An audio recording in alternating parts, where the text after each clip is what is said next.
look into that, Mr. Chairman, but certainly if we can enable them to be able to meet more frequently, we will go in that direction. Might help We'll look with into that. attendance.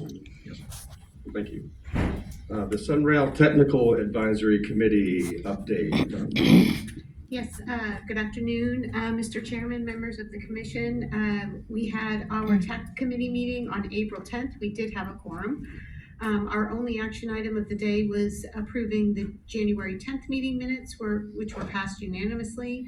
We received updates from FDOT where they discussed a number of promotions they did to increase ridership, which all looked pretty good. We did receive an update on the northern expansion. No time frame as of yet for the grand opening. We got an on-time performance update. We covered the budget, and like this commission, we did receive a Title VI update, which is required every 3 years by the Federal Transit Administration. We also received updates from Lynx and Votran. I gave an update on the transition, and DOT gave an update on Sunrail Sunshine Corridor. And we did have an election of officers, so I will be in front of you for another year as chair, and Chrissy Martin from the City of Orlando was voted vice chair. And that concludes the report. Thank you very much. Any questions from anyone on commission? I think we're gonna get some of that Title VI update right now with an agency update from David Cook. Thank you, Mr. Chairman. You hear me okay now? Not yet. How about now? Yes, there. Okay. We had spring break success over the 3 weeks of the longer spring break. We had a lot of community events, including the Winter Park Sidewalk Art Festival. Our highest ridership day was on Friday, March the 15th, with 8,675 riders. Upcoming events, Sunrail and Track Shack have teamed up again to promote the Sunrail to the Simply IOA Corporate 5K on Thursday, May the 9th. Participants can ride Sunrail for free with the bib numbers. And there will also be an additional 9 northbound train sponsored by Alstom to get people home from the event. So we've launched our new and improved sunrail.com website. It's far faster and certainly more user-friendly. Thank you. And our mobile ticketing app has been very successful and popular as we roll it out. We have seen an increase month over month with using the app. We're also testing the ticket vending machine equipment and look to go live this month. And also those existing Sunrail cards that are out there, if they're unregistered, we're trying to reach out to get those cards registered so that when we do the switch over, that we can make sure with the successful adoption of the new site cards. So this is an update of the construction progress out at the DeLand station.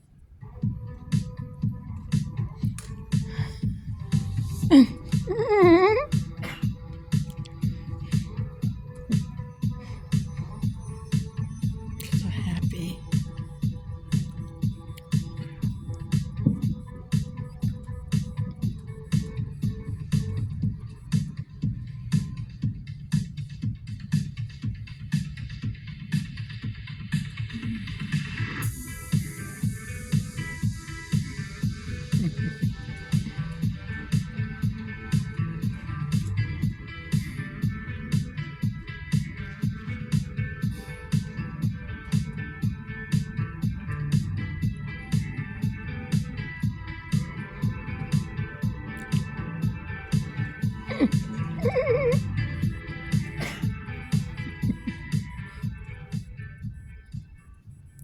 Thank you.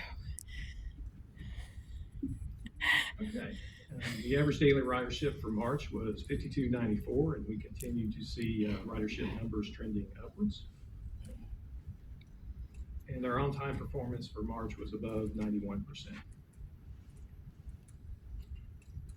So this is our Title VI update with DeLand, with the DeLand station coming on. We are required to update our Title VI plan.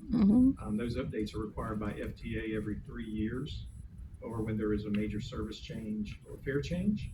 And so the northern expansion to DeLand is a major service change, adding over 12 miles to the 49-mile corridor and a new DeLand station. The update includes a service and fare analysis to determine if the changes have a disparate impact on minority or low-income populations. And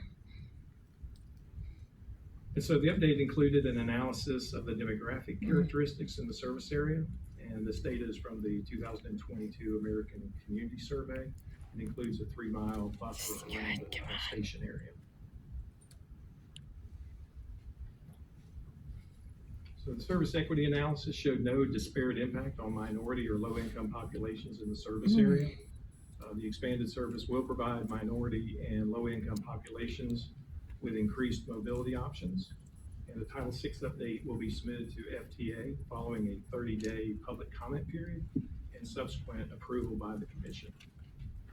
The draft Title VI program dated April 2024 is available for public review through Wednesday, May the 8th on sunrail.com.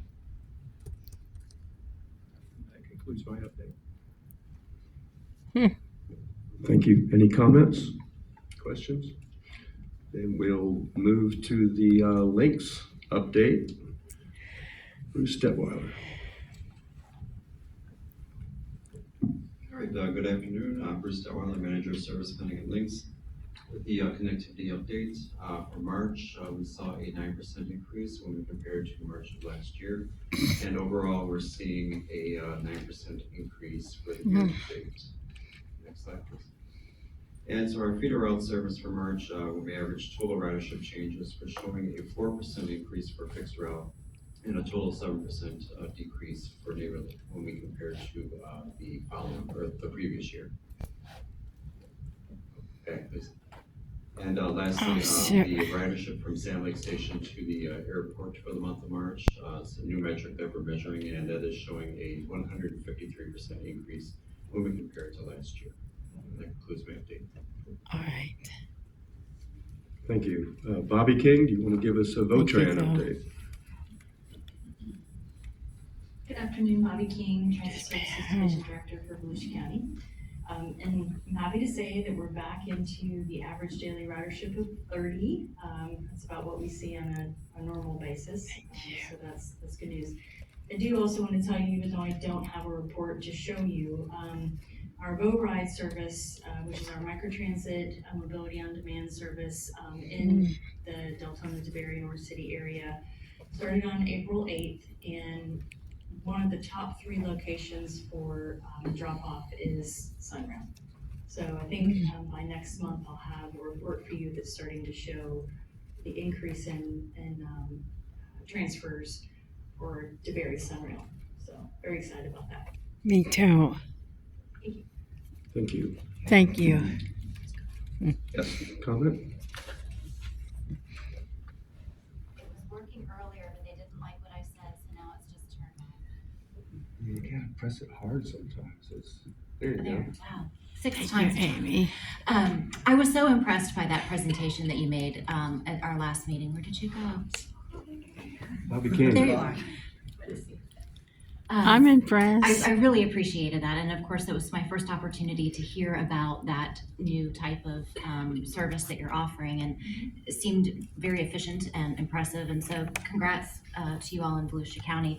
I actually asked our team if they couldn't look at something like that to help us feed people exactly to Sunrail stations, some type of a feeder system for us there. So if you hear from anyone from Seminole County, it's my fault. No problem. I'd love Okay. to talk about I this. forgive you. Thank you so much. Appreciate it. So I actually encourage her Thanks. to do that, so I appreciate you saying that. And I am looking forward to the DeBary report showing increased traffic to Forgive you. Sunrail, and then soon the DeLand station with increased traffic. So thank you very much. Now we move to just some informational items, Sunshine Corridor T-Card update. This is important, and David Cook and Secretary Tyler. So this is the update on the Sunshine Corridor TCAR study. So where we are in the process right now, we've gone through obviously planning, we're at the TCAR. Next steps along the study process would be project development, environment, followed potentially by design, highway construction. So the TCAR components include the purpose and need, public and stakeholder engagement, existing conditions, future needs, and evaluation of the alternatives. So our purpose and need, the Sunshine Corridor provides a premium transportation option to improve mobility, connectivity, and accessibility to major employment centers while stimulating economic development opportunities to support adjacent communities and the rapidly growing Central Florida region. So our project objectives are to connect residents to employment centers, leisure opportunities, and essential services, to promote economic development and increase local commerce, to reduce environmental benefits by reducing single occupant vehicles, and to provide a cost-effective regional solution that reduces the need for roadway capacity projects, and to provide safe travel options for regional travel and to enhance transportation equity by making regional transit options more viable. And so we had an extensive stakeholder engagement. So I know you've seen some of these slides in the past, but we had over 330 people engaged in the project, as well as 185 public meeting participants. We received 40 comment forms, 82 online comments, and 122 public survey responses.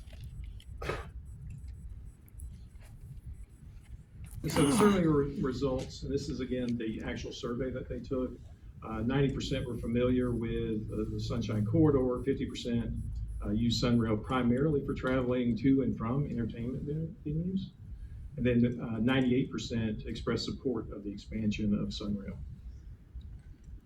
Yeah. So on our Can I ask public, you one quick question? yes, sir. The 50% that use it to travel to and from entertainment venues, do they differentiate between people that work at venues versus people that are going to see? We may need to check and see if that was on there. I don't believe that was a specific.